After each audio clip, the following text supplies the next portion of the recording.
Welcome to TalkNorth.com. Thanks to our longtime producer, Brandon Morton. Please download before you listen. If you'd like to advertise with us, you can reach us at talknorthpodcast@gmail.com. And please follow us on Twitter at TalkNorthPod. Two promo codes to be aware of. Bitesquad.com. Use the promo code TalkNorth to get your first delivery free. And go to SodaStick.com, the great local apparel company. Use the promo code YouBetcha to get free shipping on any sized order.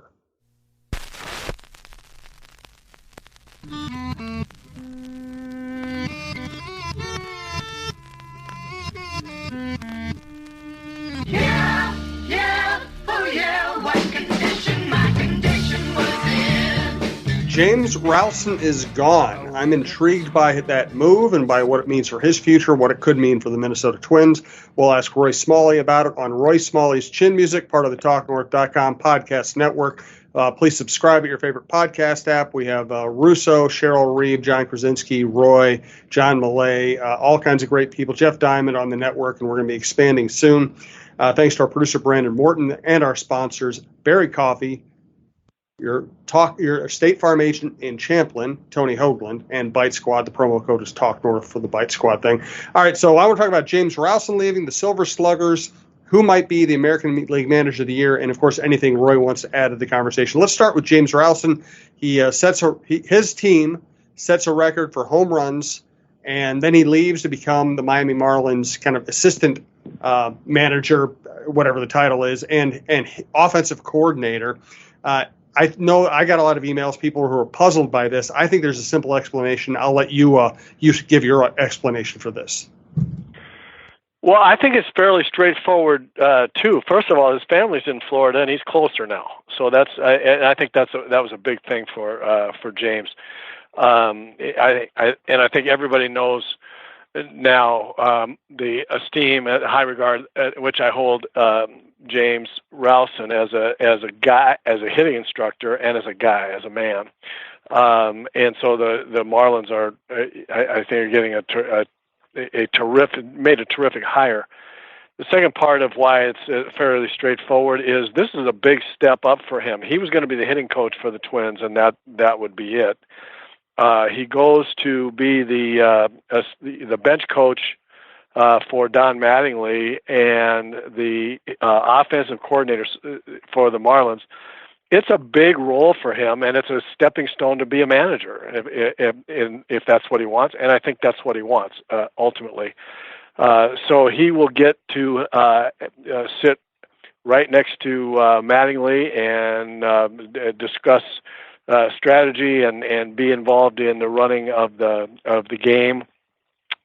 Stepping stone to a manager, and he'll be the offensive coordinator, which I think is a cool new title for hitting instructor in baseball, because the offensive coordinator is what James does.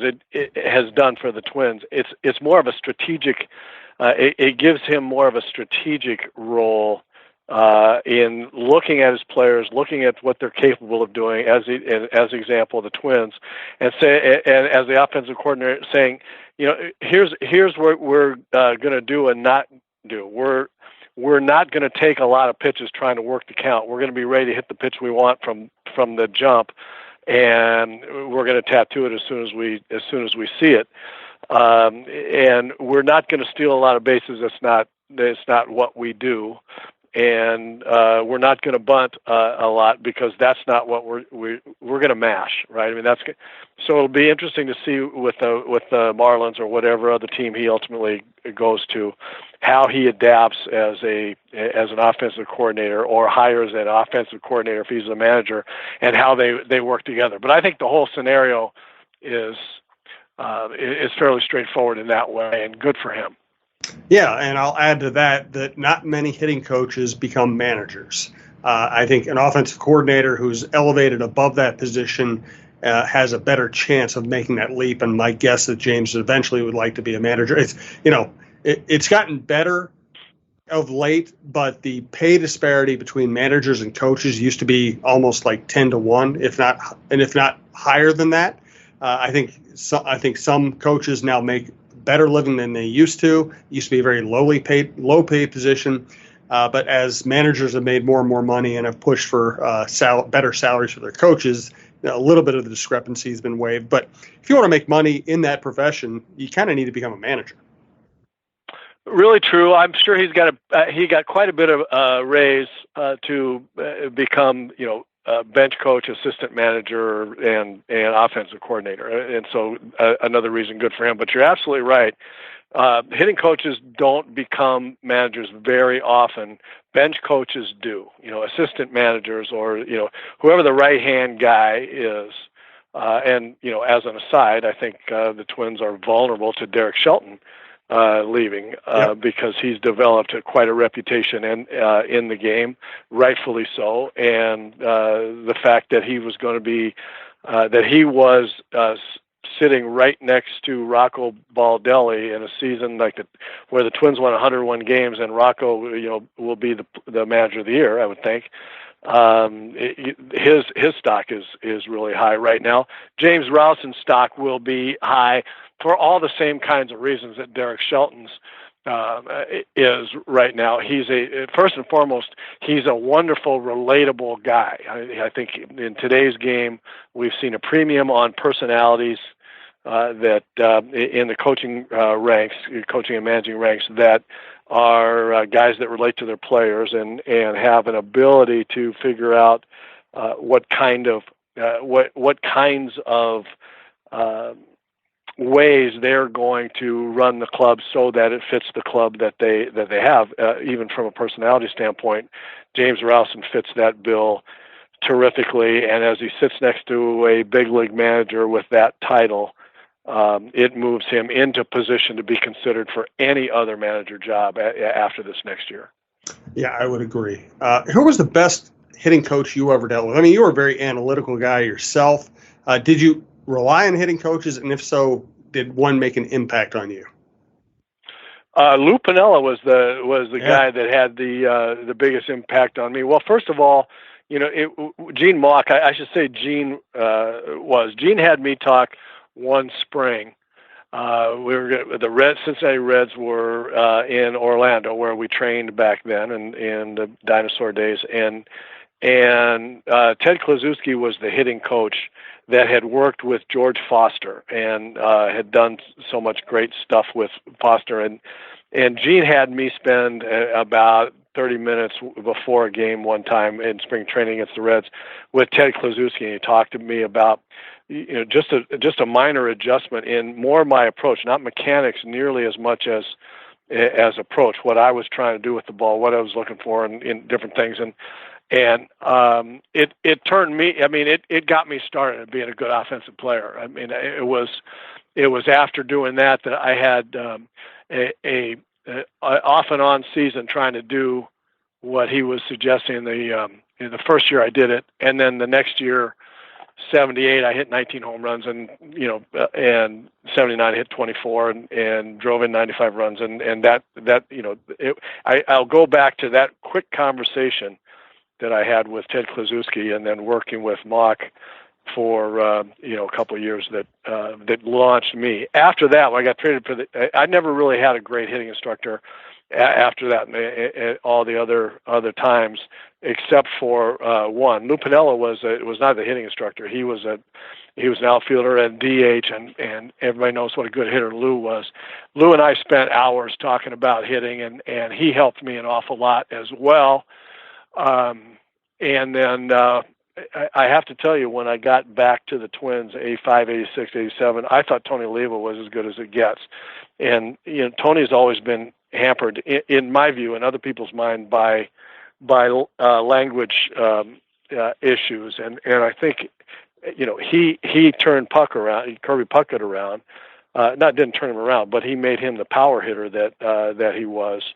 And I will always contend that not only should Tony be in the Hall of Fame, but he was a terrific hitting instructor that did a lot of good for a lot of people who would listen, who would take the time and effort to get past any language barrier that it might be. Tony was real pragmatic and practical about it. Here's what he knew to do against certain kind of pitchers and and what your mechanics ought to be. He wasn't technical mechanical. He was just here, do this, here, try that, here, do this, and he was. I thought he really understood hitting mechanics in a way that was not conventional, not traditional. I shouldn't say that. Wasn't in the days then of Charlie Lau and Walt Riniak and Mike Lum and some of the Charlie Lau devotees, and Tony was an old school hitter. I mean, he could just flat hit, and he knew how he did it. He wasn't one of those guys that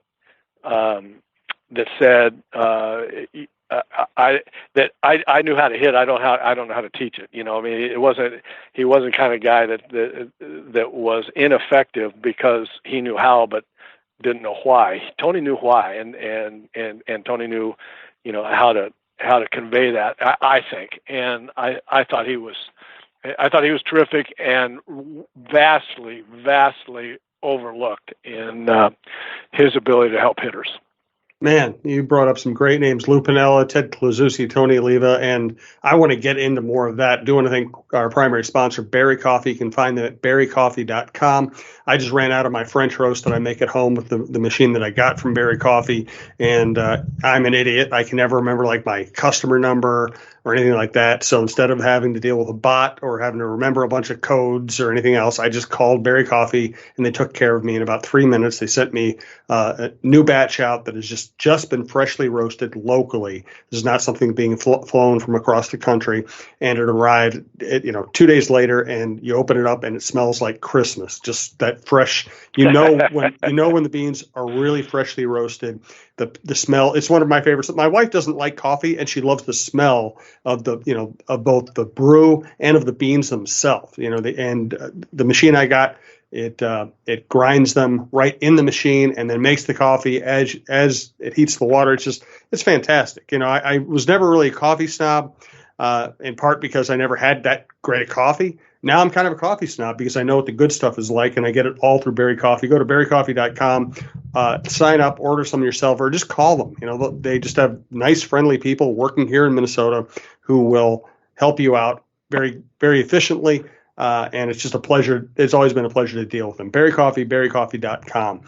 I'm really glad you brought up Tony in that light because, when someone doesn't speak great English, it's way too easy to treat them as a caricature or a goofy person or somebody you kind of chuckle at. And Tony kind of presents himself that way as kind of the kind uncle who didn't learn English, but there's a lot of baseball knowledge there. And Puckett always told me that Tony Leva was really instrumental. He basically taught him the leg kick, and the leg kick helped Kirby go from being a bunting leadoff hitter to being one of the best number 3 hitters in the game.